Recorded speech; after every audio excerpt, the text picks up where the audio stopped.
Hello, I'm Jashikins, and welcome to another episode of Jash Reads. Tonight, we continue Animorphs number 4, The Message by K.A. Applegate.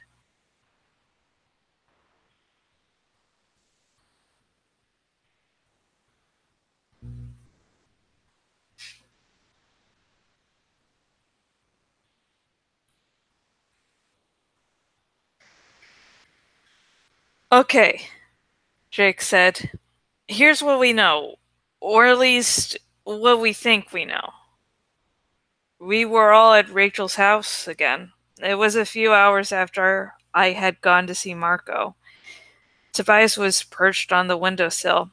He didn't feel all that comfortable being inside for long. He liked to feel the wind and the open air. First, we believe that somehow a surviving Andalite, or maybe more than one Andalite, is trapped out in the ocean.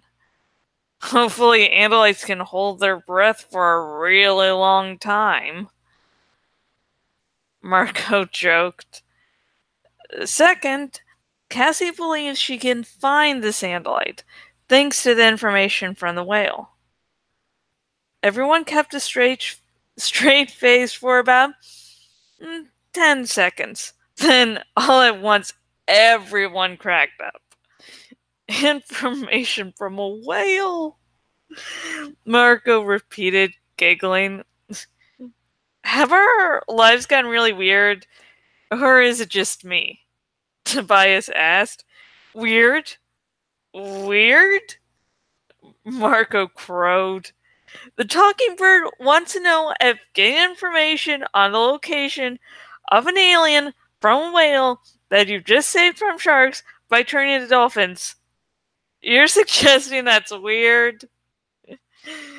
Jake smiled. Well, stay tuned. It just gets weirder.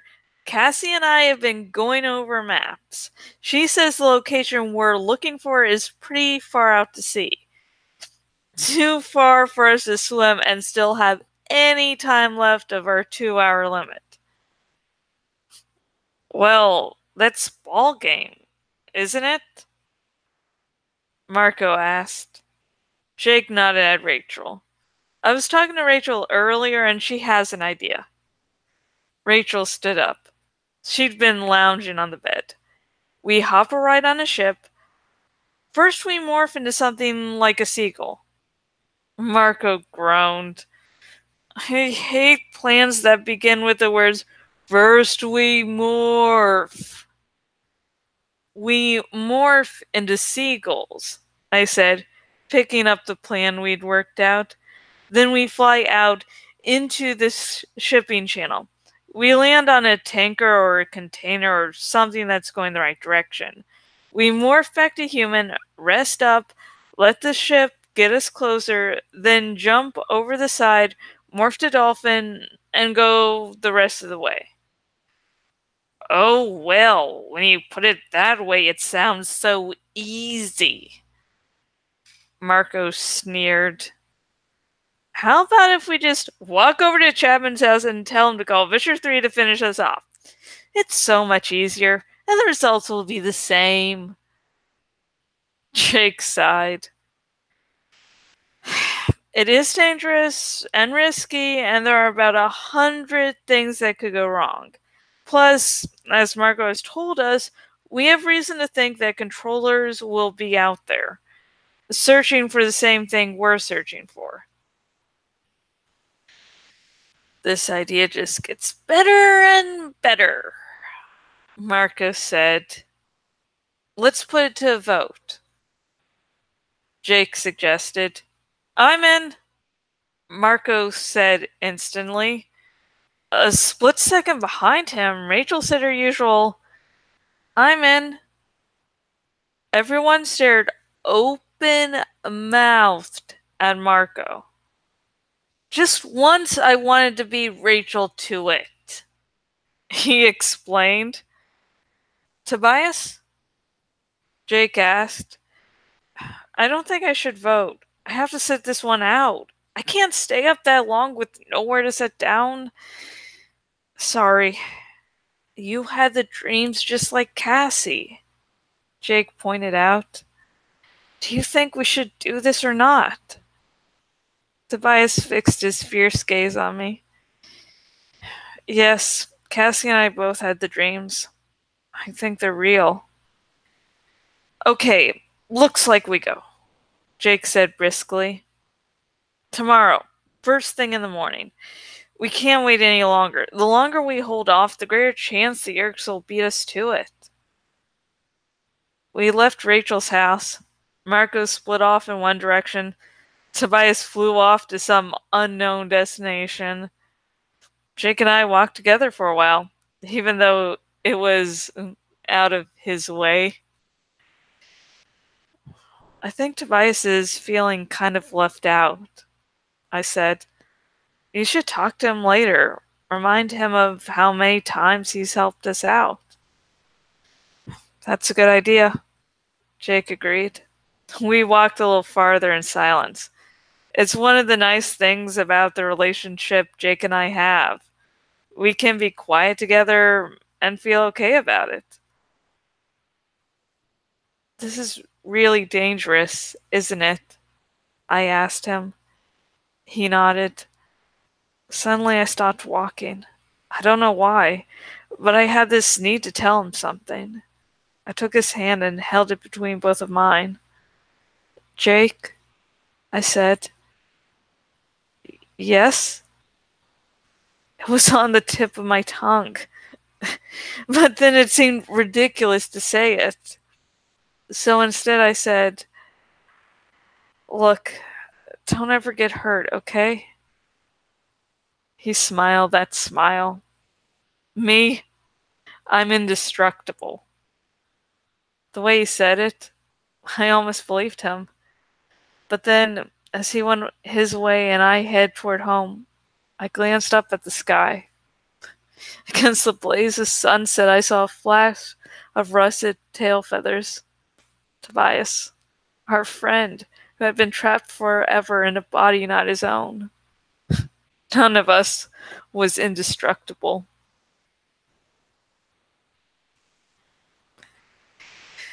And that's it for this chapter, and also for the Animorphs readings for the night.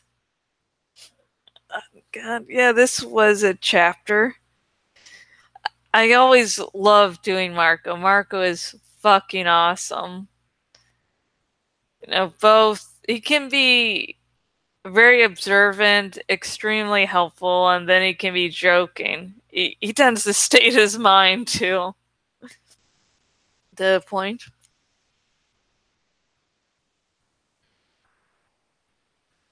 Yeah, it's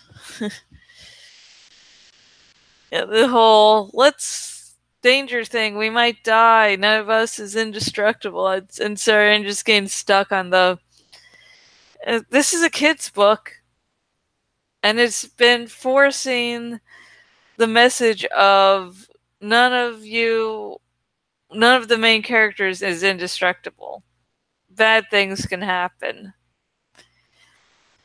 Like that was a very nice note to end everything on. Very nice note. Like that's the happy, cheery stuff that I needed for my childhood. Oh god. It's and nice, cute Jake Cassie, and I believe the shipping name in the fandom for the two is Cake, which makes it so much more enjoyable. Oh god, I love Cake. I love Cake, and I love Cake.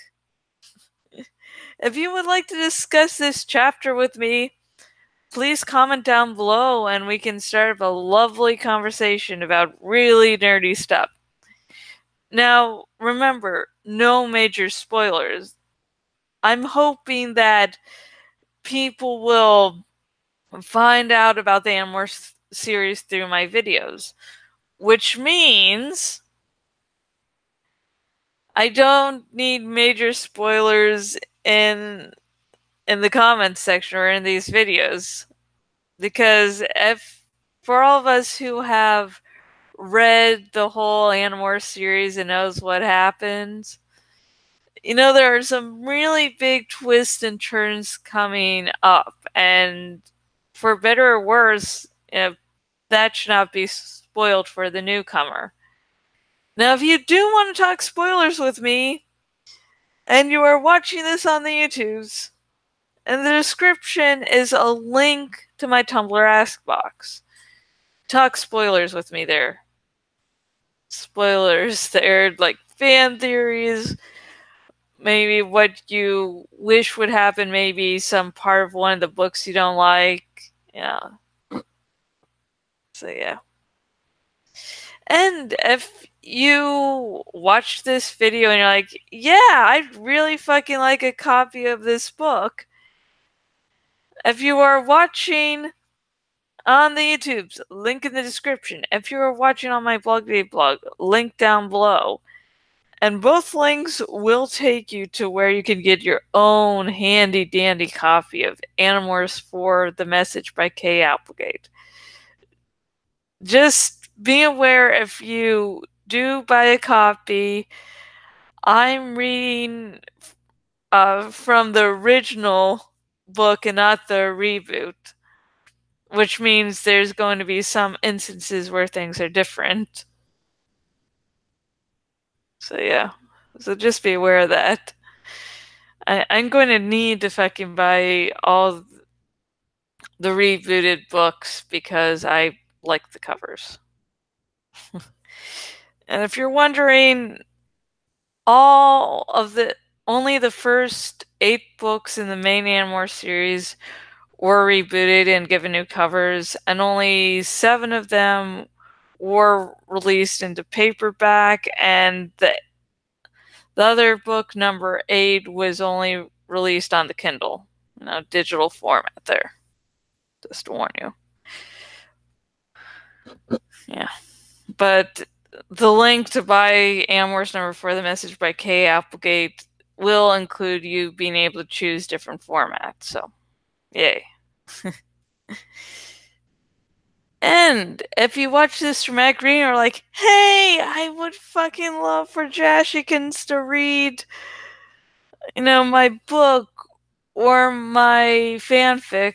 If you're watching on the YouTubes, link in the description. If you're watching on my blog, link down below. And both links take you to the same blog post where it tells you what I do, what I don't do, and my prices.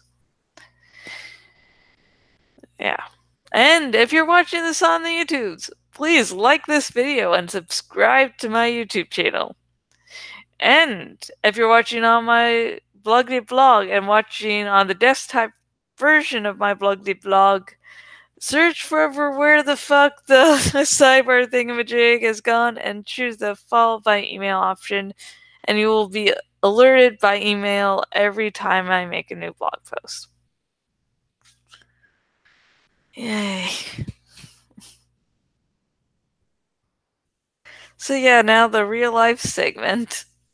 The only problem about having, doing these so close together means that there's less things to talk about, which is sort of a good thing, because if exciting things were happening all the time, it would just make life a lot more exciting and nerve-wracking.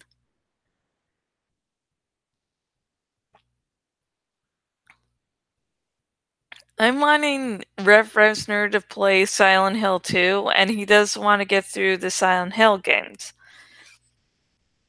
And he hasn't played Silent Hill 2 yet, and Silent Hill 2 has a major fucking twist that, if you don't know the twist, play the game, don't look up anything up about it, because the real impact of the twist truly does come from not knowing the twist.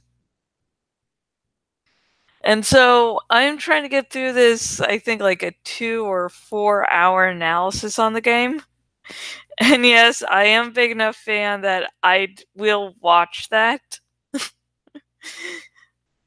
And I'll watch different gameplays of the games. And so it's like 4 hours long. I can only watch it when my fiance is not in the house or in the room. Because, like, right now, even if he's taking a nap out there and it's like, okay, he's asleep, I don't want to run the risk of the analysis talking about the big fucking twist. And then it'd be like all those years of secrecy wasted because I was an idiot.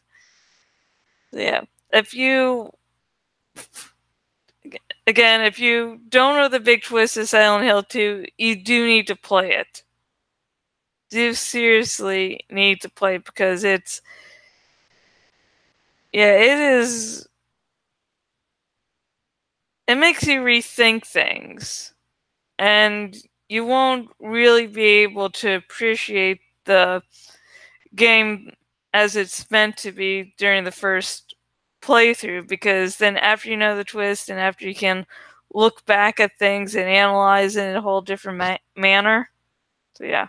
So I'm basically like, I think I've only got now 15 minutes into the video, maybe 20. it's, it's just like, I was thinking it was nice and deep in sleep during one of the breaks I took. Nope, like I was, like I didn't even get to play more of the video, and it was like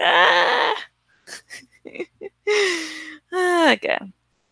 Now it is time for the well wishes segment. The well wishes segment is where I say some well wishes, and then I drink some sake. Now, since I don't have the new webcam, I'm not drinking any sake. Because one of the great things about the sake is that now I have props for it. And I can't, and it doesn't feel right doing it without the props now. Yeah. Yeah, I think before I wasn't really drinking sake because I was sick, then I get well, and oh god. So anyways, I'm going to be drinking water. So you can participate in this segment in two ways. The first is you can submit your own well wish. Just comment down below and I'll read your well wish next episode. You can also drink along with me. Drink your favorite alcohol, liqueur, or whatever the fuck's lying around. Or if you don't drink, water, tea, hot chocolate, chocolate milk, orange juice. So yeah. So no one submitted any well wishes for this episode. So I'm going to make up some stuff on my own. First, as always, I hope everyone's in good mental and physical health so that you don't have to deal with any medical bullshit. None of us need to deal with medical bullshit because, yeah. I hope the chaos around the house clears up enough that there is some ounce of normalcy around the house. Yeah.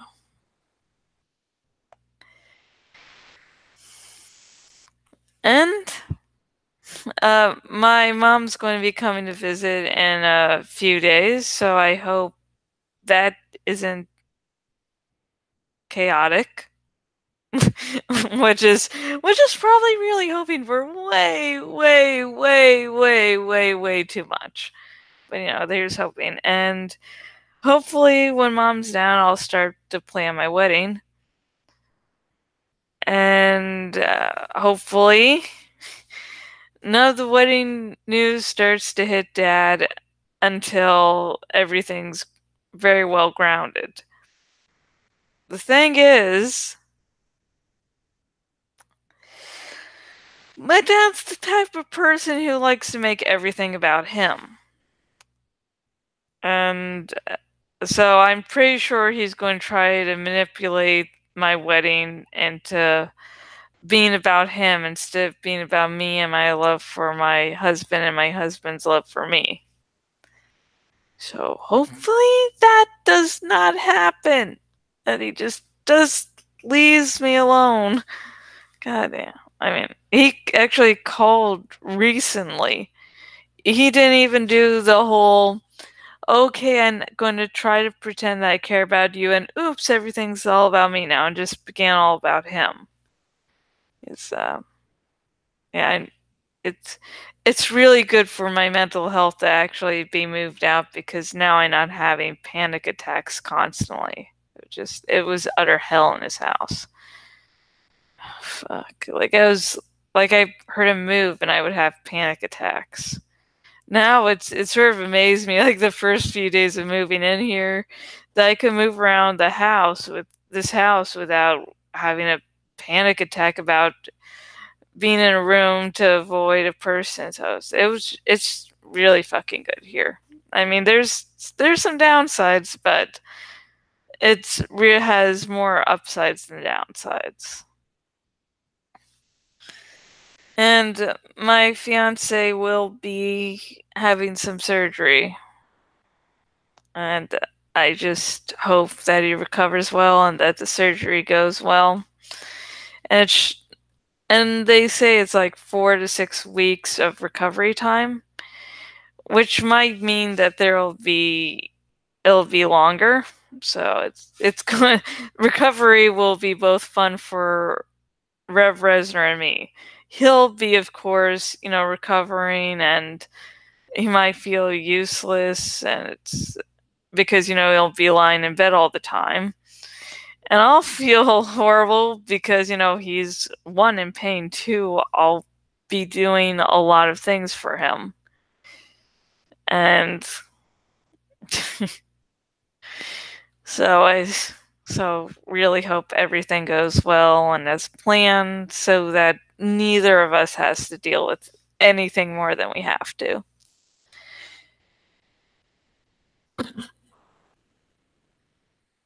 And so, let's drink. Yay!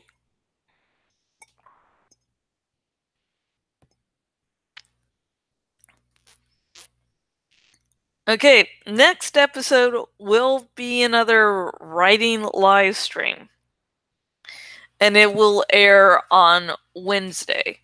Now, this writing live stream, last episode, we wrote, a chapter, and now we are going to edit that chapter. So, and then after editing, we will put it up on Archive of our own. So, yay! So, again, next episode will be another episode of Writing Session, and it will air on Wednesday. Have a great night, day, whatever time you're watching this. Goodbye.